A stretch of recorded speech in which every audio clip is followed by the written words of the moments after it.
한밤 증시를 수놓았던 뜨거운 종목과 인사이트를 확인해 봅니다. 이항용의 월가이드 시작합니다. MTN 이항용 전문위원 모셨습니다. 안녕하십니까? 네, 안녕하세요. 네, 안녕하십니까? 오늘의 핫스탁 열어보도록 하겠습니다. 첫 번째 핫스탁은 역시나 누가 뭐래도 애플입니다. 시가총액 3조 달러 클럽이 열렸습니다. 지구상 유일무이한 존재죠. 시가총액 3조 달러 기업이 탄생했습니다. 연초부터 꾸준한 상승 랠리를 달려온 애플이 그 주인공이었는데요. 뭐 역사적인 사건이라고 봐야겠죠. 네, 이제 3조 달러가 이제 완전 돌파된 건 아니고. 예, 그렇죠. 장중에. 네, 3조 달러 이제 손을 딱 댈 준비를 아, 한 거예요. 그렇군요. 네, 예. 네, 근데요. 정확히 말씀드리면 종가 기준으로 모든 걸 우리가 공식적으로 따지거든요. 종가 기준으로 보면 정확히 말씀드리면 190.73달러로 마무리가 되면 이제 빵빠레가 올린다. 보셔야 되겠습니다. 물론 장중에 하더라도 뭐 터치했다 얘기하고 있는데 예. 오늘도 딱 1달러가 모자랐고요. 지금 오늘 종가 기준으로 보면 딱 한 1.5달러 정도가 딱 모자랍니다. 왜냐하면 오늘 지금 189.25를 갖고 마감됐거든요. 예. 딱 그 정도가 모자란 상태라고 보셔야 되겠습니다. 진짜 세상에 없는 그런 딱 저 유일무이한 기업이 되겠습니다. 네. 물론 그 이후에 얼마나 올라갈지 다시 상당 부분 조정이 갈지 모르죠. 그렇지 않아도 뭐 아이폰이 잘 팔리네, 좀 덜 팔리네, 뭐 삼성게 좋아졌네 많이들 얘기하시잖아요. 네. 하여튼 그런 이슈는 사실 5년, 10년째 있었지만 주가는 올라왔다라고 보셔야 되겠습니다.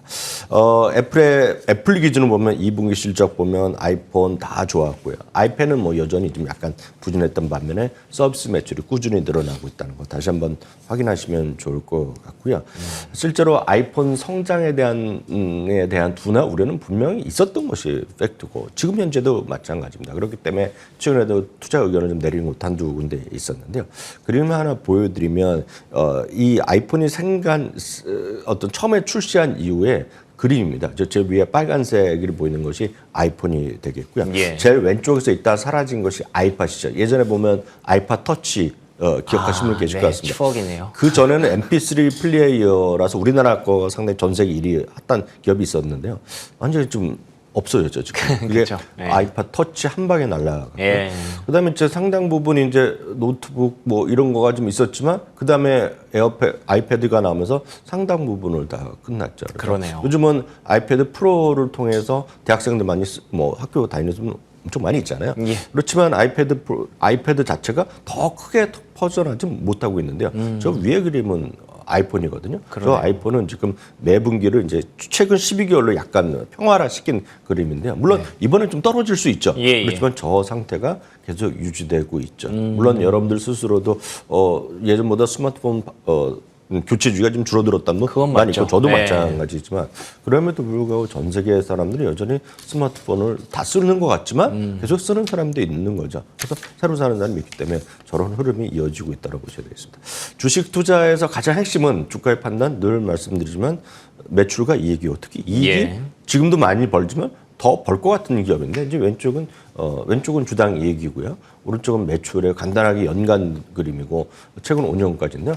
또 어찌든지 꾸준히 늘어나고 있다는 거죠. 네. 가장 중요한 것은 이 회사는 우리나라와는 뭐 전혀 다른 그림을 보이는 게 다른 그림인데요. 그 상장 주식 수가 꾸준하게 감소되고 있다는 겁니다. 상장 주식이 감소되는 것은 자사주 매입이 있잖아요. 예. 자사주는 3%에서 4%가 나오고 있습니다. 그러니까 그 상장 주식 수 기준 3, 4%가 사라지고 있는 겁니다. 지금. 네네네. 그러면 많은 분들이 지금 절대 이익이 그럴 수 있죠.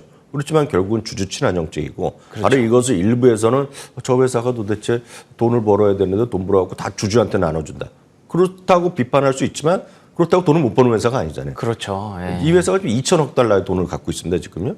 그럼 그거 남고 그냥 저축예금은 내둡니까 지금요? 더 이상 계속 투자를 하면서도 그러니까 그만큼 위대한 기업임에 분명하다라고 보셔야 되겠고요. 예. 지금 PR은 2023년 말 기준으로 30.7배. 그러니까 상당히 높은 건 사실인데요. 내년 후년을 보면 28배, 25배 수준을 떨어질 수 있다라고 보셔야 되겠습니다. 다만 말씀드렸던 대로 아이폰이 이번에 생각보다는 덜 팔린다. 그런 주장이 있거든요. 그렇기 때문에 매수에서 중립을 최근에 2개 내린 것도 사실입니다. 다만 하나 더 말씀드리면 어제도 엊그저께도 한번 말씀드렸는데요.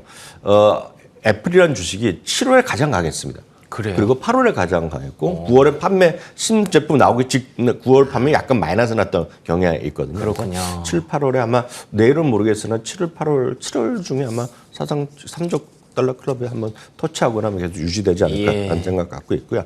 하나만 더 참고적으로 말씀드리면 네네. 어저께 이제 메타 플랫폼스가요. 메타 플랫폼도 요즘 주가 좋은데 맞습니다. 메타 플랫폼스가 메타퀘스트 플러스라는 거를 이제 3를 구독 이제 서비스 발표했잖아요. 같은 거죠? 그래서 499달러짜리 예. 발표했는데 그 제품마다 다르겠지만 어저께 그걸 발표했지 않습니까? 구독 서비스. 네네. 구독 서비스가 해갖고 월 7.99 연으로 보면 59.99인데요. 가격은 이거 499달러짜리입니다. 요번에 예. 값이 올라서 가격은 뭐 6배, 7배 차이 나는데요. 전 이걸 보고 딱 느낀 생각이 지금 3,500달러짜리들 애플에서 이걸 안 하겠냐는 거죠. 구독. 구독이면 4배, 5배 하면 30달러, 40달러 할 거 아닙니까? 해야죠. 예. 저라도 그냥 몇 달이라도 바로 할 것 같아요.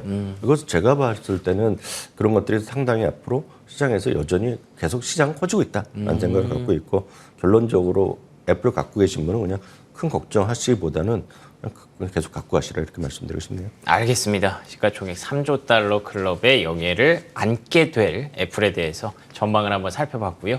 두 번째 핫스탁 열어보겠습니다. 두 번째 핫스탁은 코스트코입니다. 실례지만 신분증 한번 보여주시겠어요? 라는 말을 이제는 뭐 술집이나 편의점에서 들으시는 게 아니라 코스트코에서도 들으실 수 있게 됩니다. 왜냐하면 멤버십 카드를 자꾸 공유한대요. 그걸 해결하기 위해서 이제 사진이 들어간 신분증과 카드를 이렇게 두 개 다 제출해야만 코스트코에 입장할 수 있게 되는 건데요. 이게 어떻게 보면 호재로 보는 게 맞겠죠? 이게 이제 그 똑같은 논리죠. 물론 온라인으로 기반한 넷플릭스가 지금 그렇죠. 그 예. 멤버십을 딱 공유하는 걸 하다 보니 처음에는 불안했는데 우리 저희 수치 많이 보여드렸고 오늘도 지금 넷플릭스 많이 올라가거든요. 맞습니다. 예. 그것은 기본적으로 우려와 달리 물론 그만두는 사람이 있지만 새로 가입하는 사람이 대비하려면 한 37% 정도 많다는 거 아닙니까? 네. 거기서 게임은 끝났다고 보고 있거든요. 그 코스트코는요, 이게 많은 분들이 미국 사람도 마찬가지, 우리나라도 마찬가지입니다. 가보시면 뭐 형제 자매끼리 같이 가서 친구들이 동네 사람 같이 갈 수 있죠. 그렇죠. 예. 가서 이렇게 얘기합니다. 창고에 가서 들어갈 때는 실제 들어가는 거죠. 이렇게 보여주지만 네. 그래도 안 보거든요. 그래서 들어갑니다. 예. 그래서 계산할 때 보면 집에 와서 나눠도 되지만 골치 아프고 그러니까 처음부터 카드를 하나 제출하잖아요. 캐시한테 주고 나서 여기까지 하나 계산 끊어달라고 합니다. 따로 그런 분을 수도 없이 봤습니다. 지금 저는. 그럼 미국에서도 그렇고 다 그렇게 하는 분이 멤버십의 의미가 없네요. 네. 그래도 이제 파는 사람 입장에서 보면 좋죠. 예. 근데 이제 여기서 이제 여러분들 중요하게 보셔야 될 것이 많은 분들이 코스트코가 물건을 엄청 많이 팔아서 돈을 벌 거라 생각하시잖아요. 예. 절대 오해하십니다. 지금. 아, 그래요? 코스트코의 수익은 거의 99%가 멤버십에서 나옵니다. 멤버십.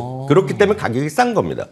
월마트나 이런 거에 평균 마진율이 한 35%까지 봅니다. 예. 아주 적으면 29%, 35% 쌓이고 대충 제가 알기 우리나라도 마찬가지인데요. 코스트코는 마진 있죠. 상품 마진이 예. 8%밖에 안 봅니다. 예. 그래서 싸게 파는 겁니다. 그러니까 그것을 싸게 파는 대신에 멤버십을 보는 거기 때문에 멤버십 올라가면 무조건 수익이 커지는 회사인데 그렇군요. 이 코스트코의 구조는요. 예. 그래서 제가 참고적으로 말씀드렸는데 회사에서 코스트코에서 어떻게 발표했는데 구체적으로 자기네 정책이 바뀌었다고 얘기는 안 합니다. 다만 뭔가 이제 조금 타이트하게 하겠다는 건데 지금까지 나온 거로 보면은요. 우리나라도 코스트코 요즘 보면 자동으로 혼자 결제하는 거 있지 않습니까? 네, 예, 키오스코. 있죠. 거기에다가 지금 미국 기준을 말씀드리면 아이디가 들어간 사진이 들어간 아이디를 같이 검색하는 거를 하겠다고 발표를 했거든요. 예. 기본적으로 저는 호재 인식을 하고 있다. 그렇군요. 말씀드리고 싶습니다. 알겠습니다. 코스트코에 대해서 멤버십 카드 공유를 단속한다는 얘기가 나왔습니다. 넷플릭스가 바로 떠오르시죠? 예, 그래서 좀 호재성으로 일단은 인식을 하고 계신다는 말씀 정리해 볼 수 있었고요. 마지막 핫스탁 열어보겠습니다. 마지막 핫스탁은 웰타워입니다. 노인을 위한 리츠는 있다라고 제가 제목을 좀 달아봤는데요. 그러니까 노년층 주택 요양 의료 시스템을 중심으로 하는 리츠주가 웰타워라서 이렇게 얘기를 좀 드려봤습니다. 최근에 주택 지표 계속 긍정적으로 좀 나오고 있고요. 또 고령화 사회에 진입하면 이게 약간 아구가 맞아 들어가는 것 같기도 하네요. 네, 맞습니다. 다만 이제 리츠라는 것 자체가 올해 재미없었던 한 서너 개 섹터 중에 하나인 그쵸? 거 아실 예. 것 같습니다. 그래서 리츠란 건 기본적으로 금리가 올라가는 환경, 금리가 고금리 상황에서는 이렇게 좋지가 않은 거거든요. 그러니까 리츠가 재미없었는데요.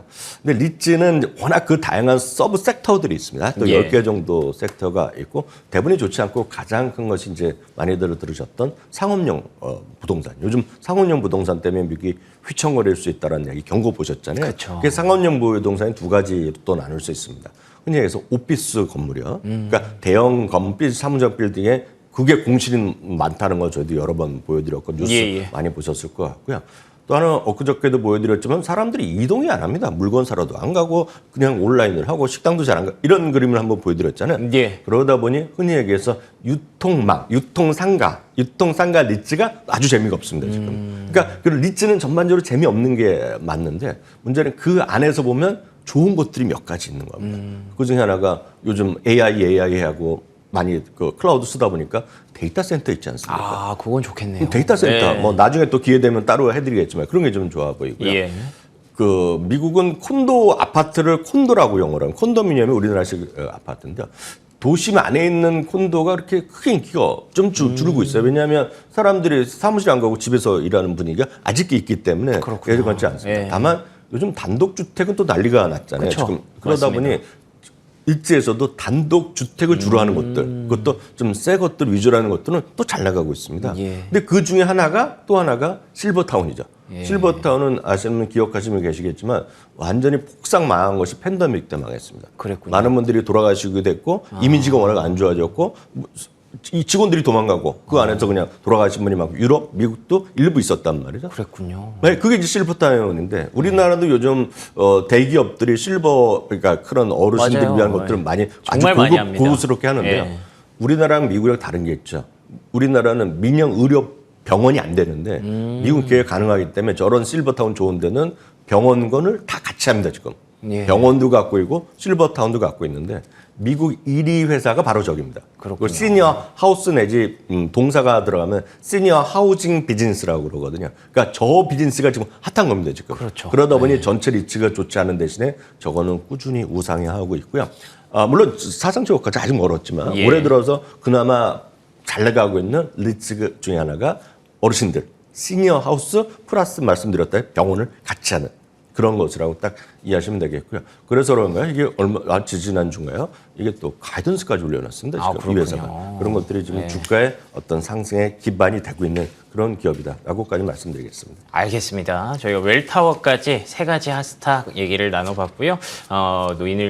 노년층을 위한 리츠의 성장 가능성, 앞으로 가이던스도 상향됐다고 하니까 주목해서 보시면 좋을 것 같습니다. 지금까지 이항영 MTN 전문위원과 함께했습니다. 오늘도 좋은 말씀 고맙습니다.